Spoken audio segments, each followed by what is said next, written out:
C'est un rendez-vous qui était un peu délaissé par les clients avec la crise sanitaire, mais avec la hausse des prix ces derniers mois, les soldes sont très attendus cette année, notamment pour les achats importants. Nous étions ce matin, par exemple, chez le leader du discount en matière d'électroménager, des prix cassés toute l'année et encore plus pendant les soldes. Les clients étaient présents dès ce matin. Clémence Delarbre.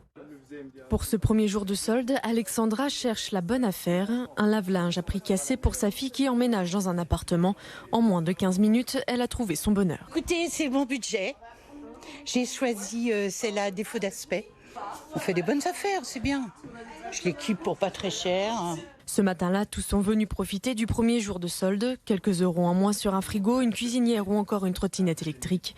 Des économies qui font du bien au porte-monnaie, encore plus en ce moment. C'est soit une trottinette, soit un vélo. De changer de mode de transport avec le prix de l'essence aujourd'hui, c'est indispensable. Du coup, je suis venue aujourd'hui et en effet pour les soldes, pour essayer de profiter un peu d'une remise. Pour des achats qui sont à des budgets quand même un petit peu élevés, oui, je vais faire attention et attendre les soldes pour acheter ce genre d'articles. Pour ce magasin, les soldes restent toujours une période très importante à ne surtout pas louper.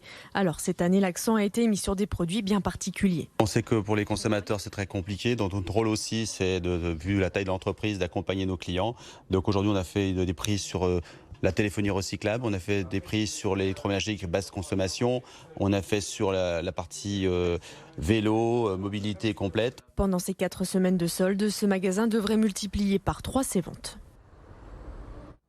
Le travail alternatif payé à la journée arrive à Villeurbanne. Ce dispositif d'insertion est destiné aux jeunes de 16 à 25 ans en état d'addiction et de précarité. L'idée, c'est de proposer un emploi à très faible niveau d'exigence avec comme seul impératif être à l'heure.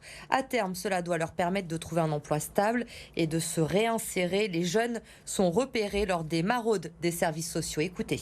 L'idée, c'est de cibler les personnes jeunes qui ne bénéficient pas des ressources, notamment des minima sociaux comme le RSA, pour leur permettre d'avoir une activité professionnelle, de manière assez inconditionnelle, assez légère dans un premier temps, comme alternative à la Manche. On part vraiment, encore une fois, sur la réalité de vie de ces jeunes qui sont, pour un certain nombre, très en difficulté et pour qui il est vraiment important d'apporter des modes d'accueil et d'accompagnement inconditionnels, c'est-à-dire qui permettent vraiment de répondre à leurs besoins essentiels du moment sans forcément leur demander de s'engager sur des choses au long cours ou trop compliquées pour eux.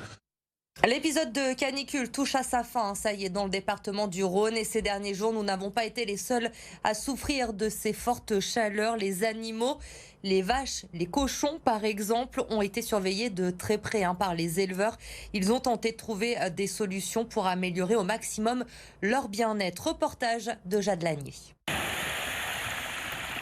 Rafraîchir un maximum ces 200 cochons, une priorité pour cet éleveur qui y consacre 3 heures par jour. Sa solution, remplir sa cuve de 1000 litres avec l'eau de son puits pour approvisionner les abreuvoirs et les trous faits par ses bêtes. Il douche même les cochons s'ils se mettent à suffoquer. Un coût supplémentaire d'environ 1 000 € par an. C'est entre 3 et 6 000 litres par jour pendant ces épisodes de chaleur hors norme. Autrement, quand on a des températures raisonnables, c'est presque rien, c'est 2 000 litres par jour. La chaleur a aussi des conséquences sur la santé des cochons, perte d'appétit, stress et problèmes de reproduction. Pour cet autre agriculteur, le constat est le même. Au-delà de 25 degrés, ces 35 vaches produisent moins de lait. Pour les protéger de la canicule, il a plusieurs alternatives, comme augmenter l'irrigation permettant un roulement de ces pâturages. On met l'irrigation, une fois que les vaches sont passées, 10 jours après, je mets en place l'irrigation et on amène entre 25 et 30 litres d'eau par mètre carré. Donc ça fait 2 petits arrosoirs de 10 litres qu'on met et qu'on arrose pendant la nuit. Autre solution, le producteur a planté 300 mètres de haies. D'ici 2 ou 3 ans, elles permettront de faire de l'ombre et de capter l'eau pour la rejeter dans le sol. Et à plus long terme, il a semé des espèces d'herbes plus tolérantes aux fortes chaleurs. Les vacances arrivent à grands pas et certains d'entre vous cherchent toujours désespérément un rendez-vous pour refaire un passeport ou encore une carte d'identité. Eh bien, pour tenter de répondre à la demande, un centre temporaire vient d'ouvrir dans l'annexe de l'hôtel de ville de Lyon, place de la Comédie. Lauriane Pellaou. Dans ce centre, les délais d'attente pour obtenir un rendez-vous sont bien plus courts qu'en mairie. Au lieu de 90 jours en moyenne, ici, comptez une semaine seulement. L'objectif, répondre à la forte demande de papiers d'identité, une demande en hausse depuis la fin des restrictions liées au Covid-19 et notamment à l'approche des vacances d'été. Une Villeurbannaise me disait tout à l'heure qu'en mairie, elle ne pouvait avoir un rendez-vous qu'à partir de décembre au plus tôt. Ici, elle a pu en avoir un presque immédiatement pour renouveler les papiers de sa fille. Les personnes qui viennent ici sont donc plutôt satisfaites de ce nouveau centre mis en place par la mairie et la préfecture. Écoutez. C'est de gagner du temps en sachant qu'on peut aussi travailler plus qualitativement sur le dossier. Quand la personne a déjà préparé ses éléments depuis chez elle. Voilà. Et on insistera aussi auprès des usagers qui prendront rendez-vous de bien s'assurer qu'ils aient bien tous les éléments justificatifs avec eux. Aussi de bien porter une attention particulière sur la photo qui sera prise, qu'elle corresponde bien aux normes. Idéalement passer par le biais d'un photographe professionnel qui saura mieux conseiller qu'un photomaton. Voilà. Et puis ensuite sur les justificatifs de domicile et tous les éléments qui permettront de vérifier l'état civil de la personne. Depuis l'ouverture de ce nouveau centre, il y a une semaine, 720 dossiers ont déjà été traités. Les papiers d'identité peuvent être retirés 3 semaines après le rendez-vous à la mairie du 3e arrondissement de Lyon. Et pour rappel, ce centre est temporaire. Il fermera à la fin du mois de juillet. C'est un cheval pas tout à fait comme les autres. Peyo a le don d'apaiser certains malades, notamment ceux qui sont en fin de vie. Il se déplace dans toute la France avec son propriétaire et aujourd'hui, il était à Caluire, Maïva Komsi.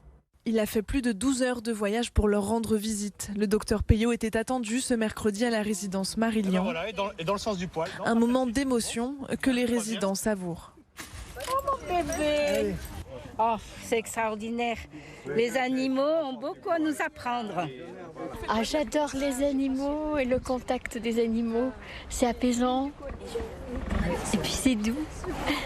La présence du cheval ravit aussi les aides-soignants. Je sais pas quoi dire, franchement. Je sais pas quoi dire. Tellement, je suis contente. Qui ont bien remarqué la différence de comportement des locataires. Jamais je l'ai vu comme ça. Il parle, voilà. Regardez comme il est heureux. Épanoui. Jamais ils descendent, ils sont à la sieste à la base. Là, ils sont descendus. Regardez. Oh, c'est des souvenirs, c'est des souvenirs. J'en ai eu fait du cheval en sortie, en groupe, tout ça, dans les monts d'or. Le docteur Peyo est un cheval unique au monde. Diagnostiqué avec des troubles autistiques, il a surtout la capacité de détecter les personnes mourantes dans les hôpitaux. Chaque fois qu'il manifestait un intérêt, qui se jetait littéralement sur des personnes et qui couvrait ces personnes de câlins, de léchouilles, de gestes d'attention, on s'est aperçu que c'était toujours des personnes qui avaient en commun de grosses maladies, malheureusement des maladies en phase terminale. Et peu de temps après, on apprenait que cette personne-là nous quittait dans les jours ou les semaines qui suivaient. Jusqu'à la fin de la semaine, le docteur Peyo se rendra dans plusieurs centres hospitaliers de Caluire pour faire sa mission, détecter et accompagner les malades. Et on termine ce journal ce soir avec les images de la nouvelle exposition du musée des Confluences. Secrets de la Terre débute ce vendredi. Elle va vous permettre de plonger dans les profondeurs de la Terre et de tout savoir sur les minéraux. Vous pourrez découvrir près de 10 000 pièces jusqu'au 22 octobre prochain. Écoutez. On apprend énormément, on comprend en fait l'importance des minéraux et leur diversité. Et une des façons dont nous essayons de travailler au musée des Confluences, c'est de rendre le propos pleinement accessible. Et ici, le choix d'une scénographie où vous rentrez par la mine, où tout d'un coup, vous oubliez que vous êtes à Lyon, vous oubliez que vous êtes au musée des Confluences, tout d'un coup vous êtes dans la mine, et après vous allez suivre ce fil narratif qui va vous apprendre les propriétés des minéraux et découvrir en fait combien ces minéraux sont essentiels à la vie humaine, et ça depuis l'origine de l'humanité.